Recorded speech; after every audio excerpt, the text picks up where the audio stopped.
नमस्कार, बहुत स्वागत है आप सभी का हमारे खास कार्यक्रम साइबर अलर्ट में और मैं हूं आपके साथ जया पाल।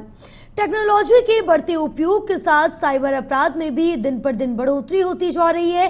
क्या पर्सनल ऐप्स और क्या सरकारी सभी के माध्यम से अपराधी लोगों को ठगी का शिकार बना रहे हैं। लाभ के चक्कर में लोग साइबर अपराधियों के रडार पर भी आसानी से आ जाते हैं और जब तक उनको कुछ समझ में आता है तब तक उनका सारा बैंक अकाउंट साइबर अपराधी खाली कर देते हैं। साइबर क्राइम के मामले दिन पर दिन लगातार बढ़ते जा रहे हैं और आए दिन कोई ना कोई व्यक्ति साइबर अपराधियों का शिकार हो जाता है, जिसमें से अगर हम बात करें तो 80% लोग पुलिस के पास जाने से भी बचते हैं, पुलिस के पास जाने से भी कतराते हैं। कई मामले हैं जिन पर हमारे संवाददाता ने भी बातचीत की, वो भी आपको बताएंगे और हम अपने मेहमानों से भी चर्चा करेंगे कि क्या कुछ इसके उपाय हो सकते हैं, कैसे बच सकते हैं। लेकिन सबसे पहले नजर डालेंगे और आपको बताएंगे कुछ अहम अपडेट्स के बारे में जिससे आप भी सावधान रहें। सबसे पहले हम बात करेंगे जहां साइबर क्राइम को लेकर हमारे सहयोगी हैदर अली ने एसएचओ रीता यादव से खास बातचीत की और उनका क्या कुछ कहना है वो सुना देते हैं आपको। साइबर क्राइम पूरी दुनिया के लिए सरदर्द बन चुका है। जी हाँ, हर व्यक्ति साइबर क्राइम का आज के दौर में शिकार है। ऑनलाइन एक्सेस के चक्कर में थोड़ी सी गलती करता है और अकाउंट साफ हो जाता है। आए दिन इस तरह की घटनाएं सामने आती रहती हैं। इसको लेकर तरह तरह के अवेयरनेस प्रोग्राम भी चलाए जा रहे हैं। इस वक्त हम नोएडा में मौजूद हैं, हमारे साथ साइबर क्राइम थाने की प्रभारी एसएचओ मौजूद हैं रीता यादव जी। उनसे बात करेंगे, समझेंगे मैम कितनी बड़ी मुसीबत बन चुका है ऑनलाइन ये जो ठगी हो रही है और आप लोग लगातार इस तरह के जो डिकोड भी कर रहे हैं, लगातार जो समस्याएं सामने आ रही हैं। देखिए, अभी जो इसमें साइबर का जो ट्रेंड है इसमें वो है ट्रेडिंग के नाम पे है, यूट्यूब लाइक के नाम पे, इंस्टा लाइक के नाम पे और आपका जैसे मूवी लाइक के नाम पे। अभी क्या हो रहा है कि विदेशी नंबर से आपको एक व्हाट्सअप कॉल आता है, व्हाट्सअप पे मैसेज आता है, आप इस पे आइए और आप घर बैठे जॉब पाइए। अब लोग क्या कर रहे हैं कि उनको फिर वो एक सर्टिफिकेट भेजते हैं कि मैं इस कंपनी से बोल रहा हूँ, ओमनी है, कई कंपनियाँ हमारे पास FIR हुई, कई कंपनियाँ हैं इसमें, ओमनी है, ऐसे है, लेक्जा ट्रेड है, कुछ ट्रेडिंग साइट भी है, तो वो देते हैं और देखो आपको व्हाट्सएप चैटिंग करते हैं। चैटिंग करने के बाद आपको सीधा फिर टेलीग्राम ग्रुप पे ले आते हैं और वहाँ पे चूँकि जो टेलीग्राम ग्रुप पे जुड़ते हैं तो वहाँ बहुत ढेर सारे लोग लगे हुए हैं, हज़ारों लोग। अब वो ज़्यादातर व्यक्ति उन्हीं के हैं।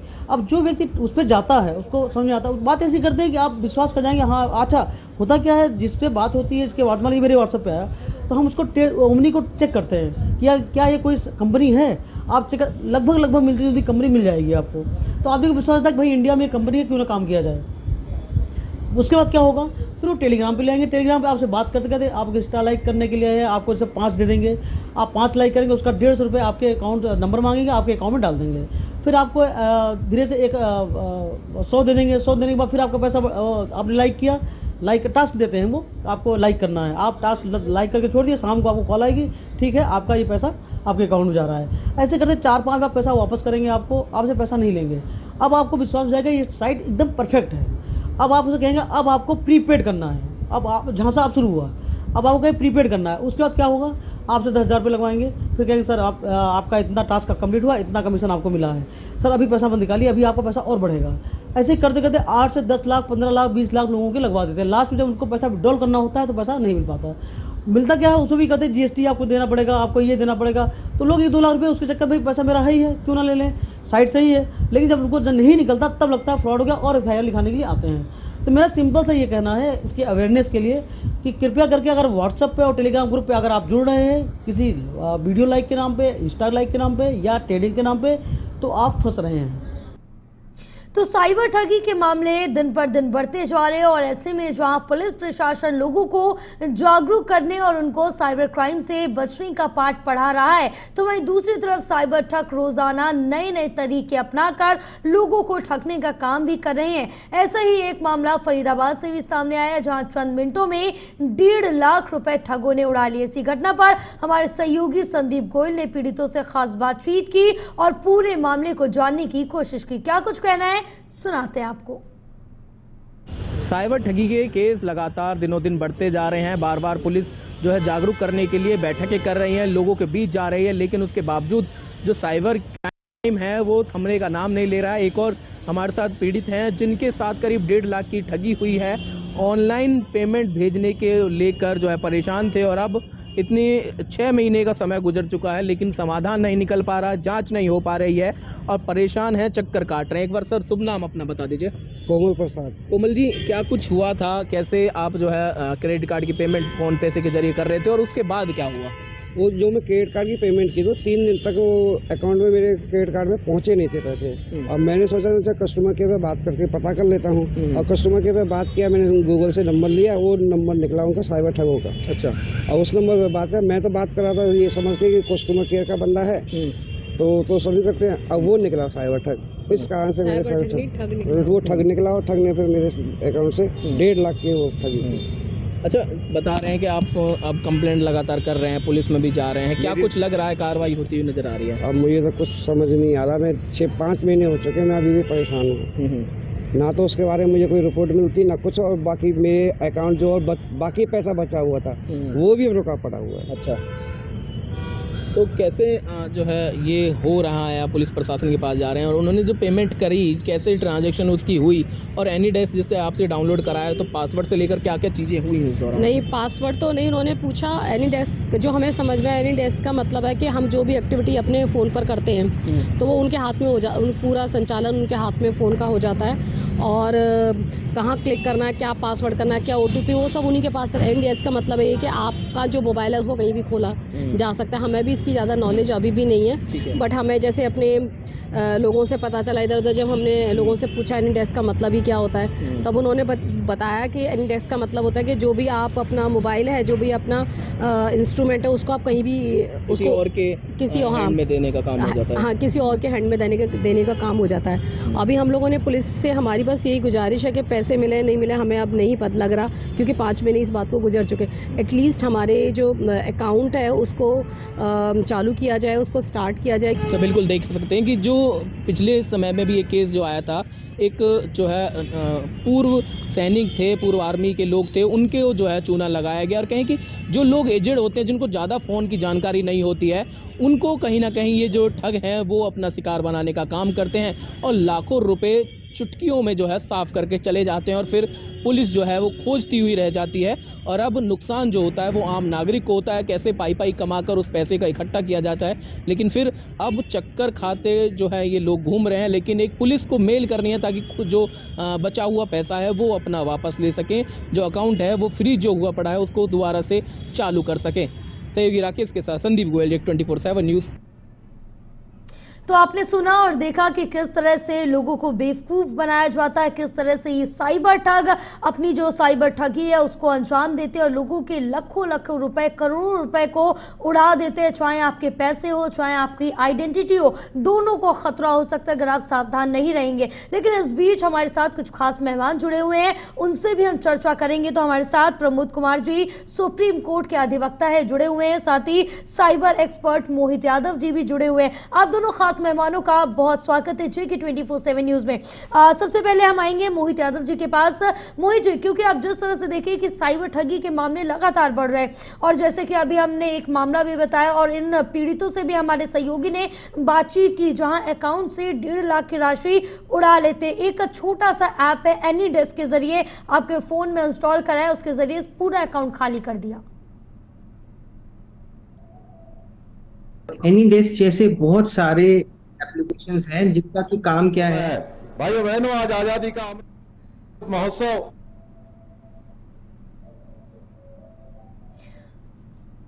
जी मोहित जी, आप तक आवाज पहुंच रही? हाँ जी, हाँ जी, वो आपको झांसे में लेते हैं। झांसे में लेने के बाद वो बेसिकली आपको डराते हैं या कि आपका खाता बंद हो जाएगा या फिर आपको इतना रिचार्ज करना है। ये मतलब इस टेक्निक को सोशल इंजीनियरिंग बोला जाता है कि कैसे आपसे बहला फुसलाकर या फिर आपको किसी चीज का डर दिखाकर आपको कोई ऐप डाउनलोड करवाया जाता है। और जैसे ही आप वो ऐप डाउनलोड करते हैं तो जितने भी आपके फोन पर OTP आते हैं, जितने भी फोन पर आपके फोन पे एप्लीकेशन चल रही होती है, उन सारी चीज का कंट्रोल उनके पास हो जाता है। वो बेसिकली आपका पूरा फोन देख पाते हैं। तो वो बेसिकली उस फोन के अंदर होते हैं, अपने अंदर सॉफ्टवेयर डाल देते हैं और फिर जितना भी, कई बार ये भी देखा गया, ऐसे सॉफ्टवेयर को इंस्टॉल कर देते हैं फोन में कि आपके फोन पर आने वाला हर एसएमएस ऑटोमेटिकली उनके पास चला जाता है। अब उस एसएमएस में आपका ओटीपी हो सकता है, आपकी बैंक का अगर कोई मैसेज आ रहा है तो वो सब हो सकता है। तो मतलब आप सोच सकते हैं कि सारे ओटीपी ऑटोमेटिकली उनके पास जा रहे हैं। अगर आपको पता भी नहीं चलेगा, आपके साथ फ्रॉड हो गया, आपका ओटीपी ऑटोमेटिकली किसी हैकर के पास फॉरवर्ड हो गया। तो ऐसे क्रिमिनल्स हर रोज नए नए तरीके निकालते हैं, नई नई टेक्निक्स, नए नए ऐसे टूल्स निकालते हैं जिनसे कि आप सब लोग को ठगा जा सके। सो अवेयरनेस अच्छी होनी चाहिए। हमें कभी भी पेमेंट लेते समय क्यूआर कोड वगैरह स्कैन नहीं करना पड़ता। हमेशा देने के लिए अगर हम किसी को पे कर रहे हैं तो हमें रिक्वायरमेंट, और किसी भी सिचुएशन में अपने फोन में कोई भी ऐप डाउनलोड ना कराएं, क्योंकि ऐसी एप्लीकेशंस आपके फोन को हैक करती हैं, आपके फोन के अंदर से डेटा निकालती हैं। अब उस डेटा में आपकी फोटोग्राफ हो सकती है, कई बार फ्रॉड्स फोटोग्राफ्स को लेकर साइबर फ्रॉड्स भी होते हैं, काफी सारी चीजें उसमें आ जाती हैं। बिल्कुल मोहित जी, लेकिन इस बीच हमने यहाँ पर देखा कि जो पीड़ित लोग हैं उनका जो पैसे हैं वो 3 महीने से लगभग फंसे हुए हैं और वो थाने के चक्कर काट रहे हैं, लेकिन उनके पैसे का कुछ पता नहीं चला, कोई भी कार्रवाई नहीं हो पाई आगे। देखिए, मैं आपको एक चीज बताता हूँ कि इस पूरे प्रोसेस में ना हमारा सिस्टम जो है वो एक system cyber crime centre basically, जहाँ पे हम cybercrime.gov.in, जहाँ पे हम अपनी कंप्लेन दर्ज कराते हैं। कंप्लेन दर्ज करने के बाद वो कनेक्ट होता है और आपके पैसे को रोक देता है जी। पुलिस का जो आयु है, मतलब इन्वेस्टिगेटिंग ऑफिसर जो है, उसकी रिस्पॉन्सिबिलिटी बनती है कि उस पैसे को आपके अकाउंट में दिलवाए, और जो आपका अकाउंट फ्रीज है उसको अनफ्रीज कराने के लिए उसको एक ईमेल करना होता है। अभी कॉन्सेप्ट ये है कि हमारे जो पुलिस ऑफिसर्स हैं या फिर जो काफी सारी जो टीम है जो साइबर में काम करती है, वो ट्रेन हो रही है, वो इतना ट्रेंड नहीं है कि कहाँ मेल करना है, कैसे ईमेल करना है, क्या ईमेल का कंटेंट होगा, ये सब चीजों में वो ट्रेन नहीं है। वो कई बार डिले कर देते हैं जिसकी वजह से पैसा स्टक रह जाता है।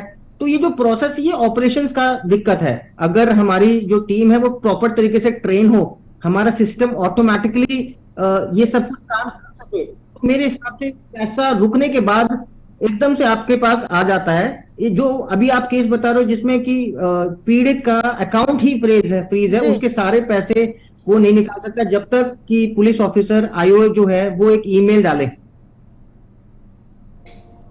बिल्कुल, क्योंकि कई मामले इस तरह से बढ़ते हुए जा रहे हैं। लेकिन प्रमोद जी, इस बीच अगर हम बात करें, यहाँ पर या तो कोई भी शख्स है पढ़ा लिखा या फिर अनपढ़ है, आजकल कोई भी अंतर नहीं रह गया है। साइबर ठगी सबके साथ हो रही है, चाहे अगर अनपढ़ है तो भी साइबर ठगी हो रही है और कितना भी पढ़ा लिखा है उसके साथ भी साइबर ठगी को अंजाम दिया जा रहा है।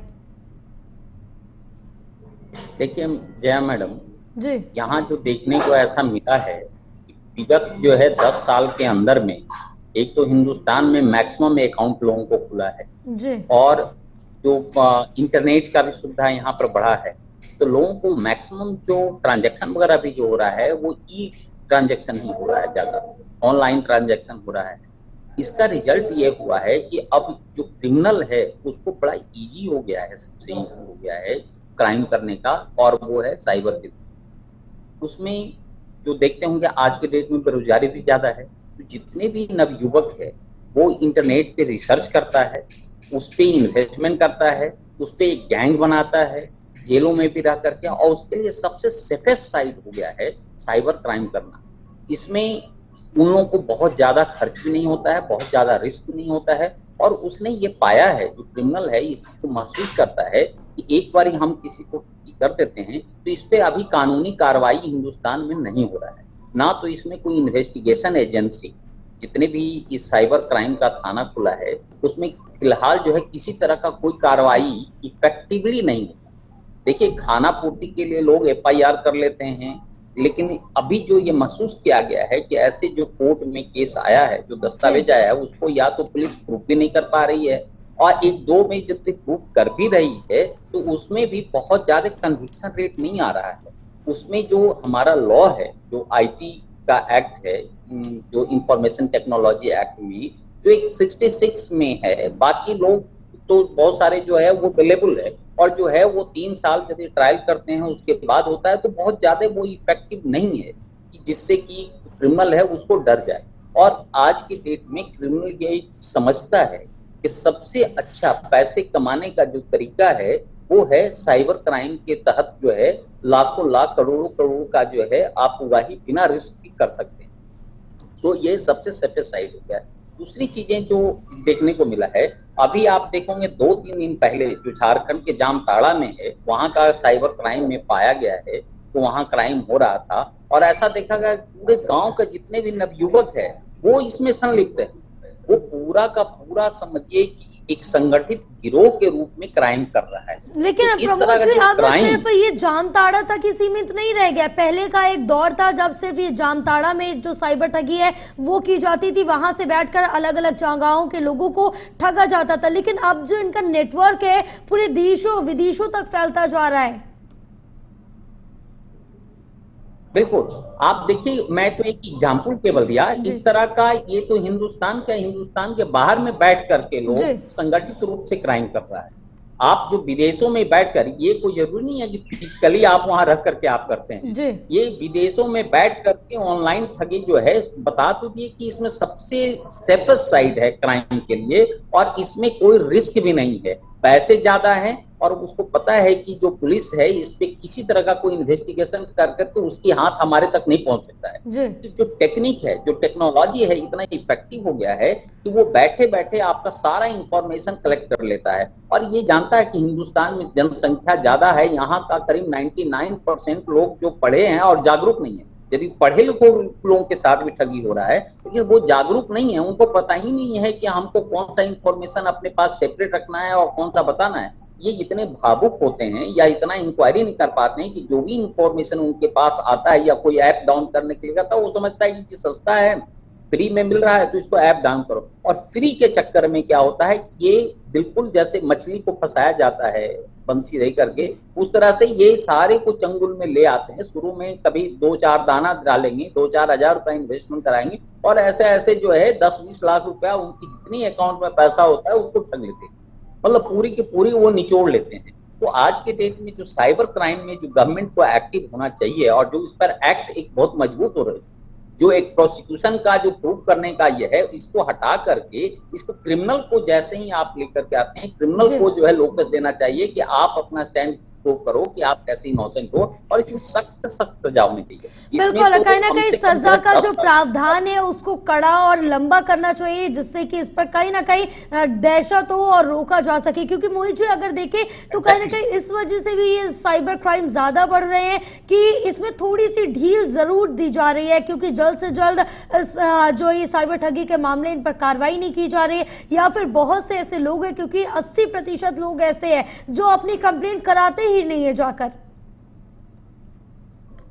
देखिए, कंप्लेन करने भी जाते हैं, कंप्लेन नहीं होता है वो केवल, मैं आपको एग्जांपल बता रहा हूं कि नोएडा में मैं गया, साइबर थाना बना हुआ है सिटी सेंटर के पास, वहां पे एक हमारे मित्र के साथ ठगी हुआ, उन्होंने कंप्लेन करने के लिए गए तो आईओ ने ये कहा कि सर देखिए, आप कहेंगे तो मैं आपका कंप्लेंट रिसीव कर लेता हूं, लेकिन इस पर कोई कार्रवाई नहीं होगी, ना हम वहां तक पहुंच पाएंगे, क्योंकि यहाँ का जो ठग है, जो क्रिमिनल है, वो आपको नाइजीरिया में बैठा होगा। बिल्कुल, इसका जवाब हम मोहित जी से ले लेते हैं। प्रमोद जी, इसका जवाब हम मोहित जी से ले लेते हैं क्योंकि वो साइबर एक्सपर्ट है। वो जी मोहित जी बताइए। प्रमोद जी ने जैसा बोला कि जो क्रिमिनल है वो नाइजीरिया में बैठा होता है। अभी यहाँ पे ना हमें एक चीज समझनी पड़ेगी, हमारे जो पुलिस है जिसको कि कंप्लेंट को लेना चाहिए और उस पर एक्ट करना चाहिए, ना कि इंस्टेंटली वो तभी की तभी वो ये बोल दे कि आपका जो क्रिमिनल है वो नाइजीरिया में बैठा है। बिकॉज क्या हुआ, अभी हो सकता है कि वो पकड़ा जा सकता हो, लेकिन उन्होंने नाइजीरिया का बोल के जो पर्सन कंप्लेन लिखवाने आया उसकी होप जो है वो तोड़ दी। तो मतलब यहाँ पे पुलिस वालों को भी नॉलेज नहीं है कि कैसे पकड़ना है और कितना जल्दी पकड़ना है, क्योंकि उनको लगता है कि पकड़ नहीं सकते। एक्चुअली में पकड़ा जा सकता है अगर ठीक तरीके से कार्रवाई हो तो, और वो कार्रवाई एक्चुअली में तो क्यों नहीं करना चाह रहे? पुलिस प्रशासन की एक जो ढील है उसको बड़ा लूप होल मान सकते हैं। बिल्कुल, मतलब आप देखो ना, ये जो केस आप बता रहे हैं उसमें सिर्फ आईओ को एक ईमेल करना है, उसका अकाउंट अनफ्रीज हो जाएगा, लेकिन आईओ इज डिलेइंग। अगर आईओ डिले कर रहा है और ऐसे ही काम अगर डिले करता रहेगा तो कैसे पैसा आएगा? अगर पैसा आ भी जाएगा तो भी पैसा जो विक्टिम है उस तक कभी पहुंचेगा ही नहीं। इस प्रोसेस में अभी बहुत सारा, मतलब ये जो आप चीज देख रहे हो ना, ऐसे बहुत सारे केसेस हैं जिसमें विक्टिम्स के पैसे रुक चुके हैं। मतलब विक्टिम ने पैसा कंप्लेन लिखवाया, कंप्लेन लगवाने के बाद पैसे रुक गए और सरकार ने पैसे रोक भी लिए, बैंक ने भी पैसे रोक लिए। अब वो पैसा अनअकाउंटेड पड़ा हुआ है, लोगों तक पहुंचा नहीं है। जिसके पैसे निकले थे आज तक भी उनको नहीं मिले, सालों साल। ऐसे ही मैं बहुत सारे केसेस आपको दिखा सकता हूं। पड़ोस में मेरे एक क्रिमिनल का बेसिकली एक विक्टिम थे जिनके साथ ऐसा ही साइबर क्राइम हुआ था। एनी डेस्क डलवाकर उनसे पैसे निकालवा लिए थे, लेकिन उन्होंने कंप्लेन भी दिलवाया, उनके पास उनके 20,000 रुपए रुक भी गए, होल्ड भी हो गए, लेकिन वो थाने के चक्कर लगाते रह गए। आईओ कैपेबल नहीं है कि वो एक ईमेल डालकर वो पैसे निकलवा सके। मतलब यहाँ पे प्रोसेस जिम्मेदारी है, वो हमारे पुलिस जो थाने हैं उनकी रिस्पॉन्सिबिलिटी है कि वो थानों में वो काम हो। जैसे सर ने बोला कि काम नहीं हो रहा है वहां पे सिर्फ कंप्लेन ले लेता है और कंप्लेन सामने से बोल देते हैं कि ये हो जाएगा। लेकिन क्योंकि हमारी जो पॉपुलेशन है वो इतनी बड़ी है कि हजारों केसेस आते हैं, लाखों केसेस आते हैं, और मेरे ख्याल से हमारी पुलिस ने एक ना अमाउंट बना के रखा है कि इस अमाउंट से ऊपर के केसेस को ही अटेंड करते हैं। अगर किसी का 10-20 हजार रुपए निकला है तो मेरे हिसाब से वो 50 चक्कर मारने की जगह पे सोचेगा कि मेरे 10-20 हजार रुपए का नुकसान हो गया। बिल्कुल, यानी कि ज्यादा से ज्यादा अगर कम अमाउंट का होगा तो ध्यान नहीं देते, ज्यादा अमाउंट का होगा तो एक बार उस पर कार्रवाई कर ली जाएगी, और जितनी जल्दी कार्रवाई की जानी चाहिए, जितना जल्दी क्विक एक्शन लिया जाना चाहिए, वो उस तौर पर उस स्तर पर नहीं किया जा सकता। तो ये बड़ा कारण मान सकते हैं प्रमोद जी। अगर लेकिन यहाँ पर हम बात कर लें एक स्ट्रॉन्ग लॉ की, तो उसका कैसे पालन किया जाता है, उसके जरिए हम कैसे रोक सकते हैं? देखिए मैडम, इसका तो एक ही तरीका है कि अभी हिंदुस्तान में जो भी फाइनेंस से रिलेटेड है, जो ऑनलाइन आप करते हैं, चाहे वो मार्केटिंग कर रहे हैं, ऐप डाउन कर रहे हैं, ये है, कोशिश कीजिए उससे बचना। कि आप 90% मान लीजिए कि यदि वो है वो ठगने के ही पर्पज से वो बना हुआ है। आप देखिए बहुत सारे मार्केटिंग के लिए होता है कि जो ऑनलाइन मार्केटिंग करते हैं, आप जो परचेज करते हैं, फोटो में कुछ और दिखा रहा है, देख कुछ और रहा है, और पता चलता है कई बार ऐसा देखा गया है कि आपको बताया कि हम मोबाइल आपको दे रहे हैं, ई फोन दे रहे हैं, 5,000 में दे रहे हैं, 10,000 में। जो इनोसेंट बच्चे हैं, जो नवयुवक हैं, वो उसमें वो देखता है कि कहाँ यदि वो 80,000 का मोबाइल है 5,000 में मिल रहा है, वो उस पर दाव लगाता है, उसका ठगी हो जाता है, और फिर उसका कोई कार्रवाई भी नहीं करता है। आप थाने में जाते हैं कार्रवाई करने के लिए तो थानेदार कुछ लेता भी नहीं है, और ना ही आज तक हुआ है। तो इस तरह का एक संगठित, मैं कह रहा हूँ कि गिरोह बना हुआ है क्रिमिनल का, ये बहुत अच्छा धंधा बन गया है इस तरह से मार्केटिंग कर करके। और बिल्कुल इसमें होता है कि जी हमने तो भिजवा दिया, पता चलता है कि मोबाइल के जगह पर कोई ईंट आ गया है या साबुन का टिकिया आ गया। इस तरह का ये प्रोफेशनल हो गया, बहुत मास लेवल का हो गया है। ये इसमें गवर्नमेंट जब तक ये जागरूक नहीं होगा, इस पर एक मजबूत लॉ जब तक नहीं बन जाता है, जब तक ये इन्वेस्टिगेशन एजेंसी साइंटिफिक रूप से पूरी तरह से नहीं आ जाता और इफेक्टिव रूप से नहीं होता है। देखिए हमारे यहाँ बहुत सारी कुछ जो होता है वो ऑन पेपर पर केवल दिखा दिया जाता है कि हमारे यहाँ पेपर पर ये है, साइबर थाने भी है जी, ये फैसिलिटी भी वो है, और उसके नाम पे क्योंकि उसका कोई समुचित व्यवस्था नहीं है। हमारे यहाँ कोई इक्विप्ड भी नहीं है, बेसिकली जो है बहुत ज्यादा इक्विप्ड भी नहीं है, जितना क्रिमिनलों के पास आ गया है, आ गया है, एक से एक जो है वो है नहीं, और ना ही कोई इफेक्टिव ऐसा लॉ है।